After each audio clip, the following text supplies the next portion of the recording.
Warm greetings to my dear students. I welcome you all to SST class. In this video, I'll be discussing topic the judiciary with you. This topic is from the chapter Working of the Institutions from the Civics portion of Social Studies. Judiciary. Judiciary simply refers to an institution which is empowered to administer justice and provide a mechanism for the resolution of the legal disputes. The Indian judiciary, it consists of Supreme Court for the entire nation. It is also called as the apex court. Then we have the high courts and subordinate courts in the states. Then we have district courts and the courts at the local level and lok adalats. As far as our country, India, is concerned, we have an integrated or unified judiciary. It means that the Supreme Court, it controls all the judicial administration in our country. Its decisions, they are binding on all other courts of the country. Independence of the judiciary. The judiciary, it is not under the control of the executive or legislature. The judges, they do not act on the direction of the government or according to the wishes of the political party which is in power. The judiciary is completely independent.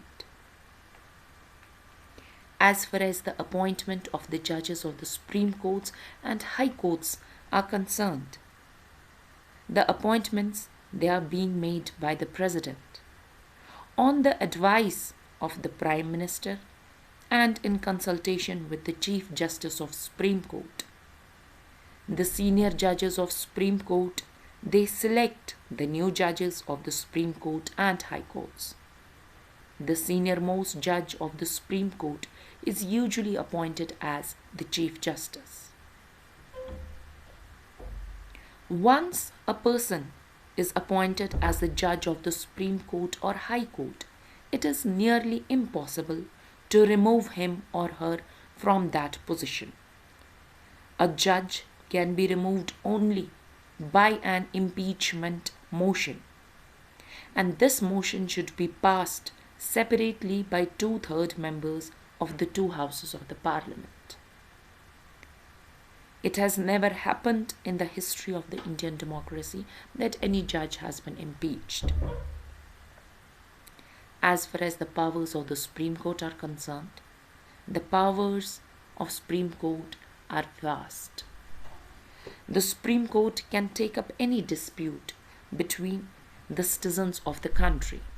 For example, you and me, we have a dispute over property, or we have a dispute over inheritance, or we have a dispute, or other two people, they have dispute on any other office issue. The Supreme Court, it has the right, it can take up the dispute between the citizens of the country.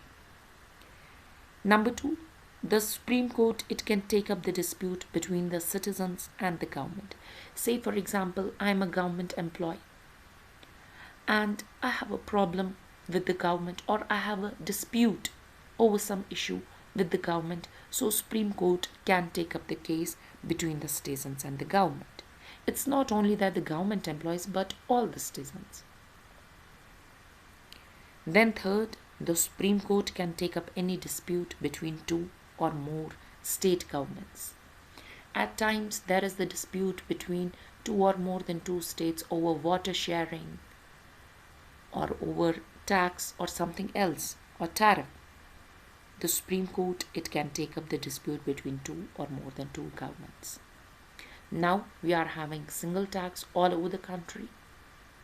The states, they don't have now their own separate taxes. Now there is only one tax.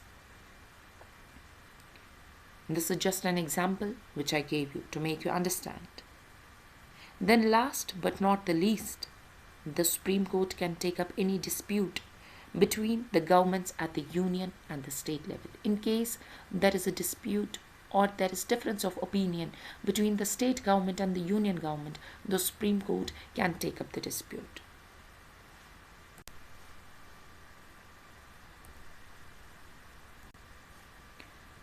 Role of the Supreme Court and High Courts.